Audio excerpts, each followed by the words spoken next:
Aaron Rodgers. Yeah. We were talking about toughness, and that's been one of the themes this week. How tough is the coaching? How tough is the experience? Can the players take it? Here's Aaron Rodgers from yesterday talking about the fact that Jets training camp this year a little bit tougher than last year. I would say the camp is much harder this year, and maybe the hardest in the last 7 or 8 of my career. I knew that. I had a little insight coming into camp that's what Robert wanted to do. So I think it's been good for us. You know, there's a lot of different schools of thought, and there's always, you know, people you can scapegoat as far as injuries and different things. But I think some of the older guys enjoy the to steal a coaching word, the callus part of training camp, where you're kind of grinding. And some people believe that although it puts more, you know, strain on you in training camp, it actually gets you more ready to play when the season starts. And then some people believe the opposite. And you know how it goes. Whatever teams are having success, people kind of look at their schedule and go, let's do that. But I give Robert a lot of credit because he, from the start of the offseason, said this is going to be a tough training camp.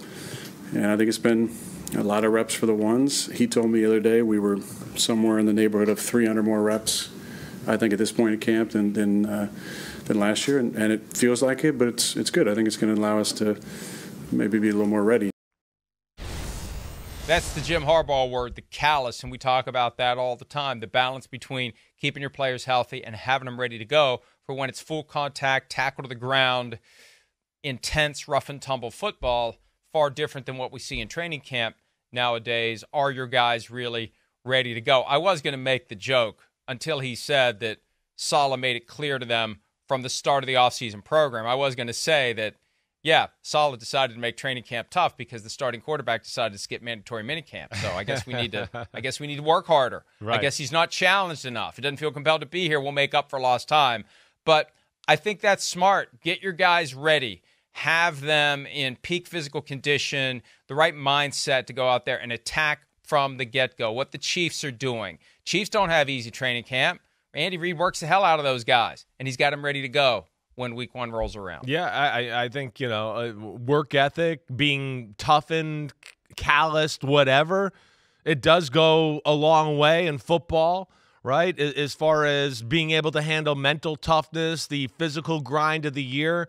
I'm with Rodgers and the one part that he talked about as far as making camp hard and as physical as possible, because I think it gets guys in the best shape to, like you said, handle that, you know, full contact every week grind of the NFL season. You know, I don't think you're doing a service to the team if it's a lot of, hey, we're just going to wear helmets today. Hey, we're not going to hit. Hey, we're not going to do that. I don't think the body will be conditioned for the long haul of the football season. So I'm always in favor of that. That's the school I come from. John Gruden ran tough camps, and, you know, Bill Parcells did back in the day too. And we know New England and the Patriots and that dynasty did it as well, right? So, yeah, usually the successful teams – hey, they're not going to back down from anything, like you've talked about with Kansas City, and it starts with training camp. That's kind of where it's ground zero. We build the team back up, and with the Jets and the scenario they're in, come on, this is it. Saleh's ass is on the line. He is going to get fired this year if they don't go to the playoffs, period. Like, I mean, even if he goes 10-7 and they miss out, I mean, I still think he might get fired. This is no doubt any metric you look at, right? Any grading website, any football person you talk about, Mike, you, me, whatever, we know the Jets have one of the best rosters in football, period, right? And then I think on top of that, the coaching has been questioned a little bit there in New York. Saleh feels the pressure. He knows the fan base is looking at him, and he's going to make sure he can do his damn best here to have the team ready to go week 1 against a team he knows is just what we're talking about. Calloused, ready, physical, going to be ready to go in the 49ers. So he doesn't want to have that early season lull of what we talk about all the time too, of kind of just getting your feet wet as the season goes. They don't got time for that this year with the New York Jets.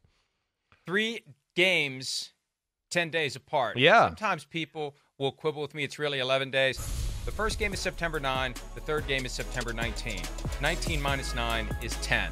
And that's how it gets started. At 49ers, fly home, go to Tennessee on a short week after playing in San Francisco to start the season, Santa Clara, and then come home, short week, Patriots Thursday Night Football. 3 games between the 9th and the 19th. You need that callus right out of the gates. They've got that crazy schedule. They go to London. They've got Monday Night Football. They've got Sunday Night Football. They do 2 Sunday to Thursday turnarounds in the first half of the season. Yeah. The opponents aren't exactly murderer's row compared to last year and the year before, but the travel, the physical demands that they're going to be experiencing, I think that's part of the method to the madness here. And you're right. Everybody's getting fired if they don't make the playoffs. Rodgers said that himself earlier this year. We're all out if we don't make the playoffs. They won't bring him back if they don't make the playoffs. Now, I don't know, maybe he'll do enough that they think one more year with the right coach. I don't know, especially since he's good for business if he's playing at a high level. But the mindset is it really, for the Jets in 2024, becomes get to the playoffs or everyone is out. Yeah, plain and simple. Right? It's the number one question I get in the New York area, and I always tell you about, the guys at the gym or whatever, whoever, yes.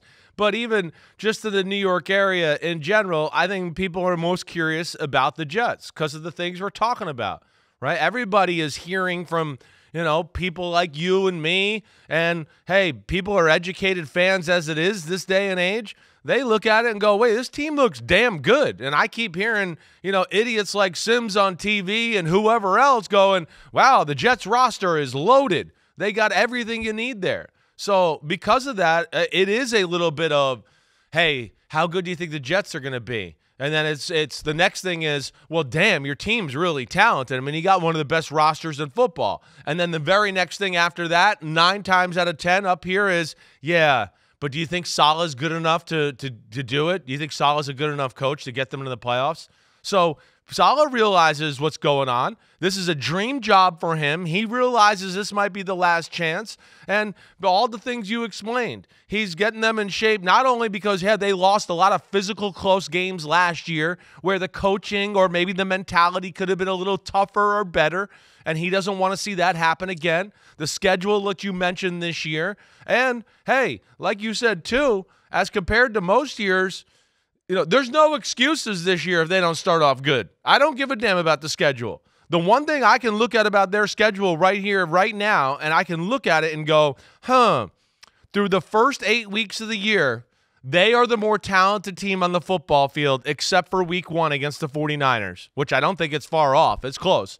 But there is no doubt the next 7 opponents, I would take the Jets roster over the Vikings, the Broncos, the Patriots, the Bills, the Steelers. I'd take it over anybody. So that also is going to put more pressure on Robert Saleh to go, wait, it's not the schedule thing this year. You're better than these teams. So what? We go, no excuse. We got to play. We got to be real. And, Rodgers, I'm sure, feels that pressure, and we know Saleh does for real. You asked me earlier how much Ian O'Connor is paying me. How much is Joe Douglas paying you? Because I think you're in the minority. What?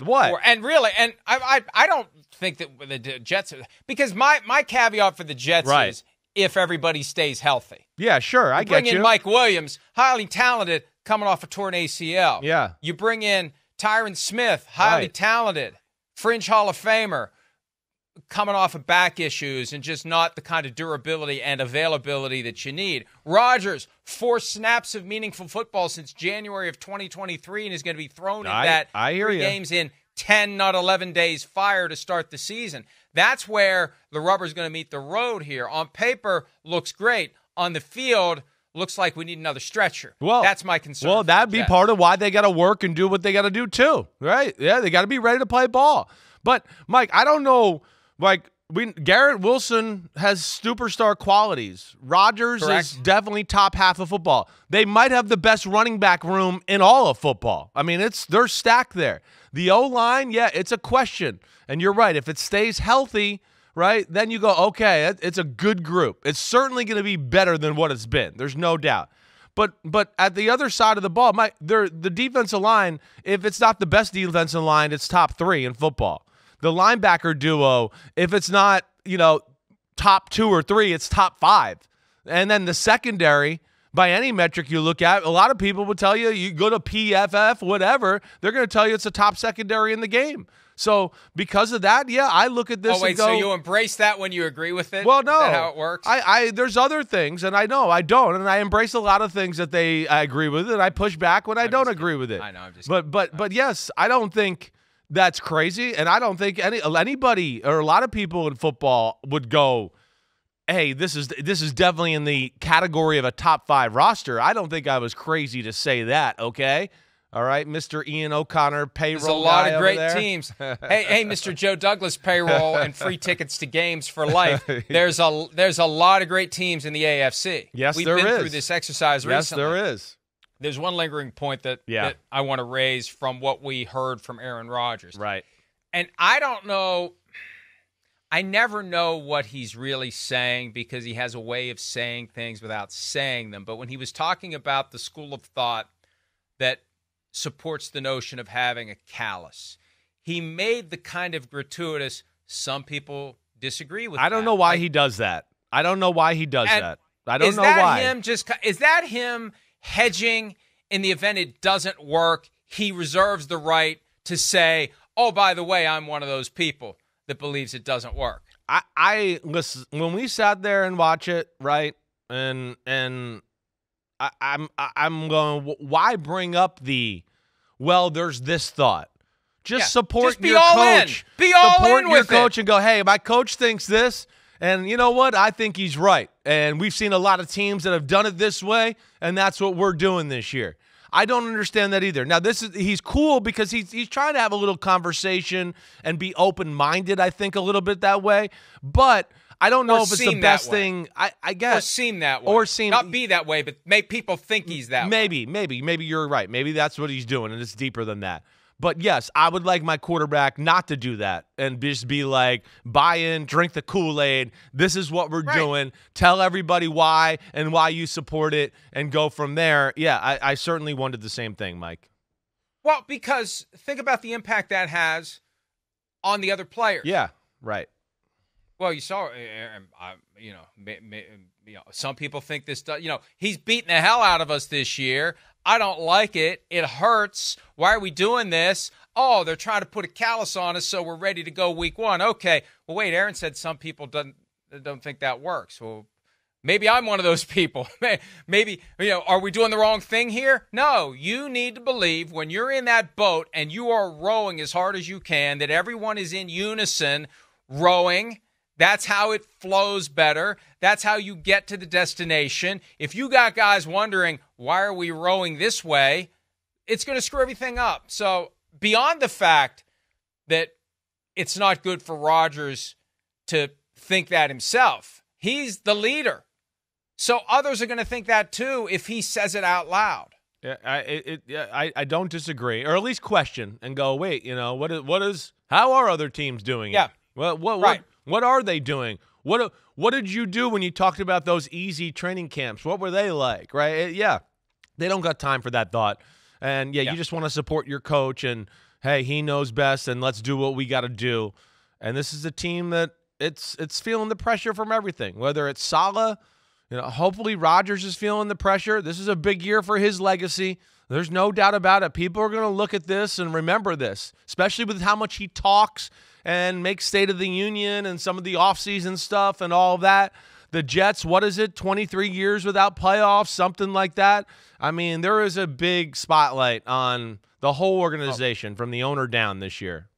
You're thinking of the Dolphins, 24 years since a playoff win. The Jets since the Sanchez-Ryan. Remember they had the back-to-back AFC championship. Yes, you're right. But I think it's 2010 was the last time. That is it. They were at the playoffs. In the postseason. Yes. Yeah. Okay, you have a chance to win $1 million in the NBC sweepstakes on Yahoo Fantasy. Just download the redesigned Yahoo Fantasy app or go to NBCSports.com/fantasymillion for additional details. What are you waiting for? Hi, it's Mike Florio. Thanks for watching PFT on YouTube. Hit subscribe for the latest news and analysis from Pro Football Talk.